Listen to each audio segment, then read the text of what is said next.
යහපත් කොට යෙතයි සුන්දර තැනට සැපතයි. බලන්න මේ දැන් මෙතන තියෙනවා පෙරවරු සුගත් මහ පහුල් හැඳ පෙරව.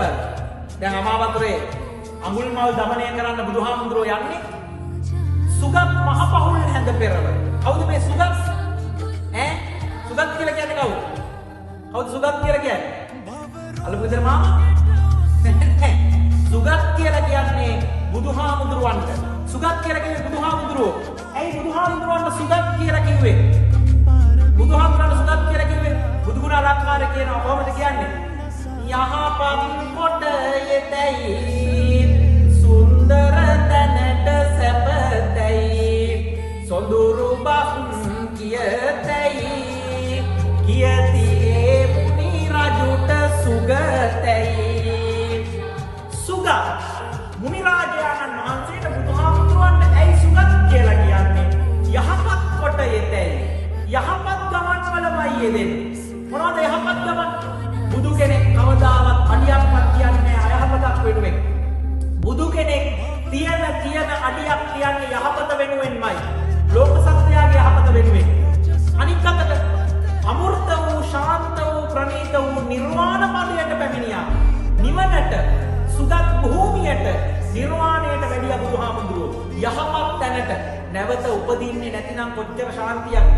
නැවත උපදින්නේ නැති නිර්වාණ භූමියට බුදුහාමුදුරුවෝ ආපු නිසා බුදුහාමුදුරුවන්ට යහපත් තැනකට සැපත් වූ බුදු සුගත කියලා කියනවා. සුගත කියනවා. සුන්දර තැනට සැපතයි. සොඳුරු බස් කියතයි. සොඳුරු බස් බුදු කෙනෙක් බුදුවරුන්ගේ මුවින් පිට වෙන්නෙම යහපත් වචන. බුදුවරු කවදාවත් බොරුවක් කියන්නේ නැහැ. බුදුවරු කවදාවත් වෛරයක් ප්‍රකාශ කරන්නේ නැහැ. බුදුවරු කවදාවත් කාටවත් අහිතක් ප්‍රකාශ කරන්නේ නැහැ. ඒකට අපි බුදුවරුත් එක්ක අපි කවුද ළමයි? අපි පෘථග්ජන මිනිස්සු. අපි කිව්වොත් එක්ක බොරුවක්, අපි කිව්වොත් එක්ක මෝඩ කතාවක්, අපි කිව්වොත් එක්ක වෛරී ප්‍රකාශයක්, අපි කිව්වොත් එක්ක එළවටත් මෙලොවටත් වැඩක් නැති කතාවක්. හැබැයි බුදුවරු එහෙම නෑ. බුදුවරු කියන්නෙම මිහිරි වචන, මధుර වචන, පිරිසිදු වචන.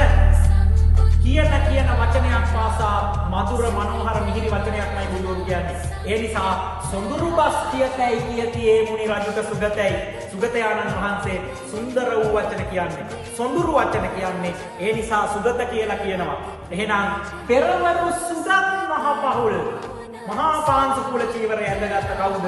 සුගතයාණන් වහන්සේ. බුදුහාමුදුරුවෝ දැන් වඩිනවා අඟුලිමාල නැමැති මිනිමරුවා මේ ලේ වැක්රෙන මනුෂ්‍ය කහකට අපලාගෙන සම්බුද්ධ